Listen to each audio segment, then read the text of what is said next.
Governor Cuomo mentioned earlier today that New York may be past the apex of the virus. To get a doctor's perspective on the latest coronavirus developments, Dr. Richard Terry, Associate Dean of Academic Affairs at LECOM in Elmira, joins us live over the phone. Good evening, Dr. Terry.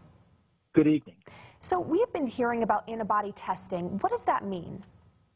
Well, it means it's a game changer, of course. If we can test enough people and determine that they've been exposed to the virus, they'll develop an antibody, and that's protection. That means you've had this before and you presumably shouldn't get it again, at least for a period of time. We haven't defined that.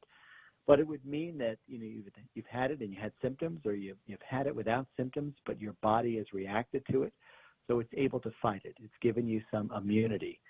And if we can determine the percentage of the population that's actually been exposed and may be immune to this, this will help considerably as we move forward with the social distancing, less of that, and get back to some element of things being normal.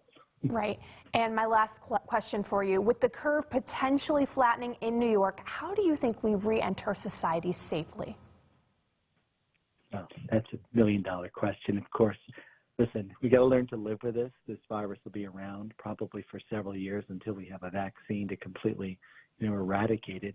I think, again, social distancing, very likely masks as we re-engage, changing a lot of our habits and such can significantly reduce the spread of this. But, carefully is the word, gradually, carefully restart things. But I think that some of the things put in place will definitely make a difference. And hopefully also we'll have better tracing mechanisms in place so we identify a person with rapid testing, treat them, and then, of course, the antibody test, being able to identify that portion of the population that's already immune. All of those things will allow for, successful reintegration into getting back to the way things were eventually. Absolutely. Well, thank you very much for joining us tonight, Dr. Terry. Thank you.